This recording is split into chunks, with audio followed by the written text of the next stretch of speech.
Welcome to your Get That Nugget for GCSE English Literature.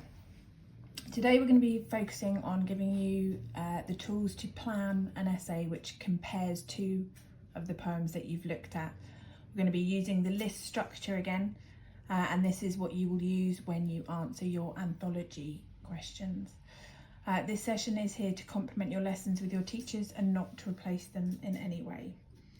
So obviously in your power and conflict question, you will be given a poem and then asked to compare it to one that you have studied. In the last two sessions, we've looked at Exposure and Remains. So we're going to use one of those poems to plan an answer to this question.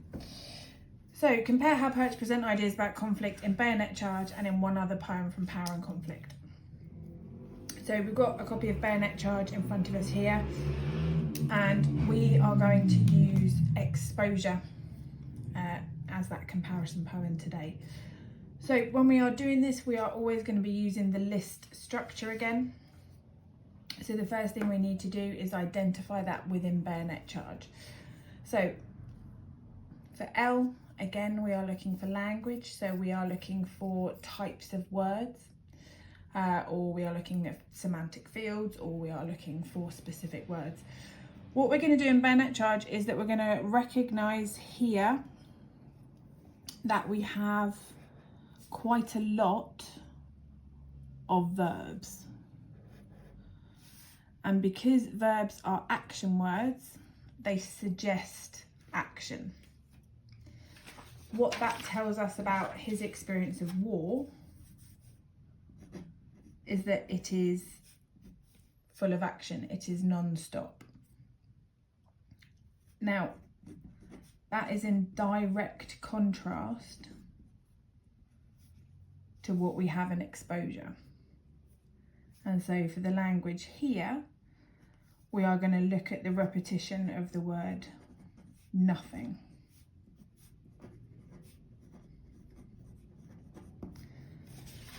So if we look at how we've started that, this side being Exposure, this side being Bayonet Charge. We then need to think about what the poets are telling us and why they might be telling us this. So, Bayonet Charge, stumbling, running,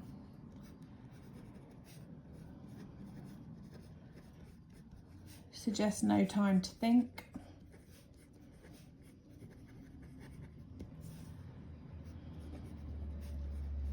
Suggests no safety.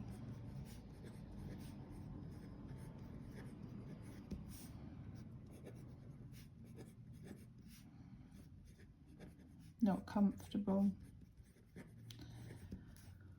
Whilst in Exposure, it suggests lots of sitting around. Suggests that war is pointless again. Now, when we include context in this, we can start to explain that. Wilfred Owen actually experienced war.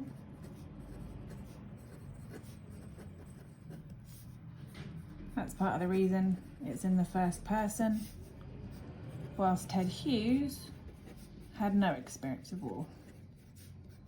And he is writing based on research, based on what he knows about the war.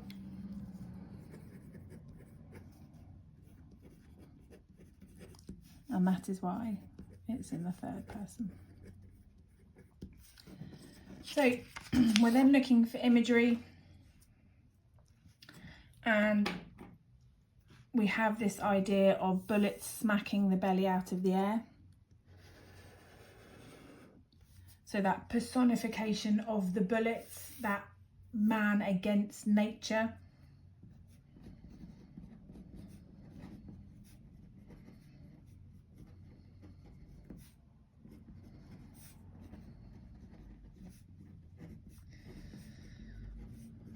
So Ted Hughes seems to be suggesting there that the war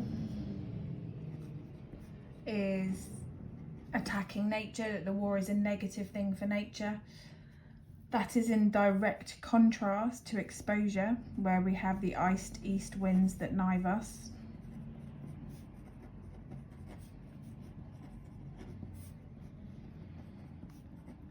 That suggests that the men are at the mercy of weather.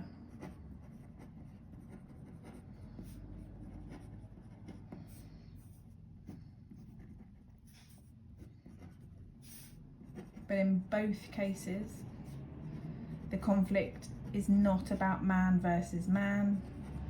It is about man versus nature, or nature versus man. Okay. So again, if we look at this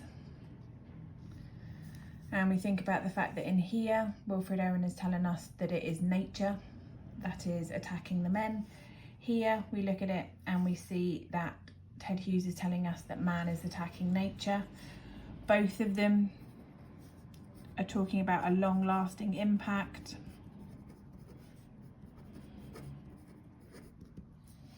Although here it is about man dying. Here it is about nature being destroyed. So at the moment, we have two quite contrasting views of conflict. However, what they do both have in common is this idea that the effect is long lasting and that the effect is negative.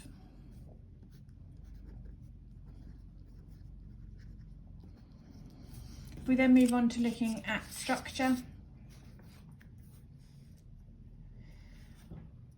what we can see here in Bayonet Charge is that until this point, there is no full stop, there is no break in the action.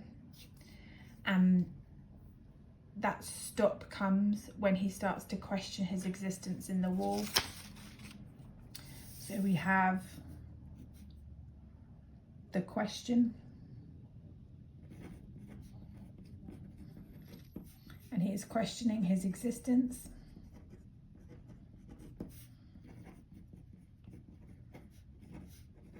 And his purpose in the wall.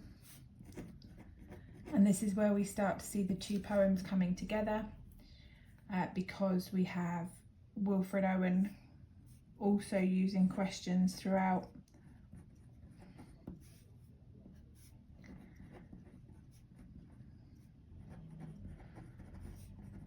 Questioning what is happening and why.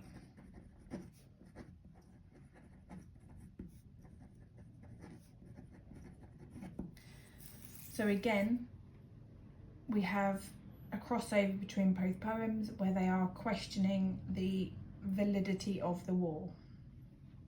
And therefore,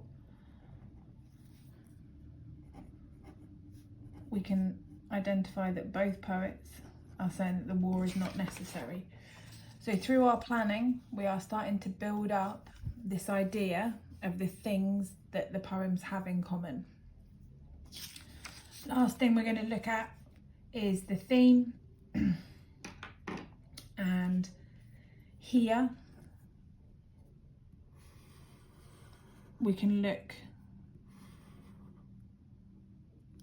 at the message essentially that we are left with by Ted Hughes, that is all the reasons that people joined up to the army. So king, honour, human dignity, drop like luxuries.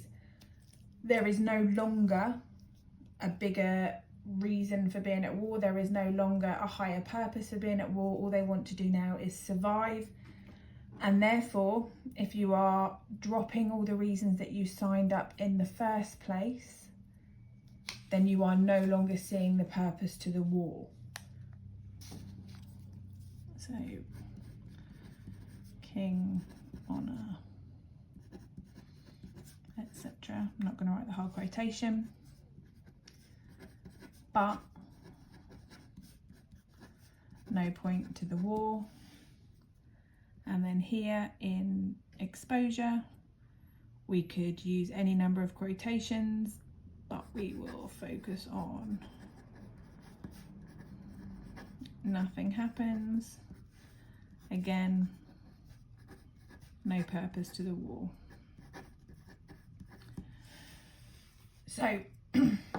we've got essentially our plan.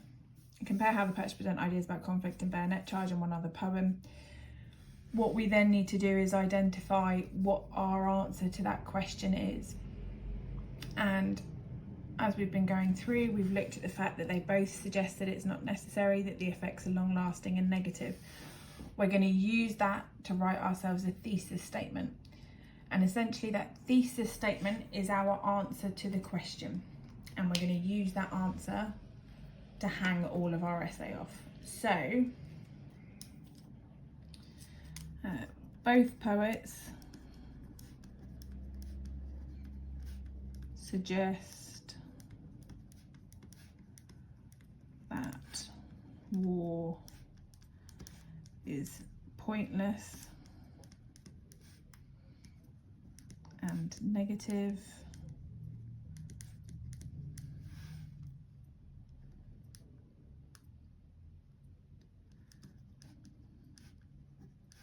although they use very different methods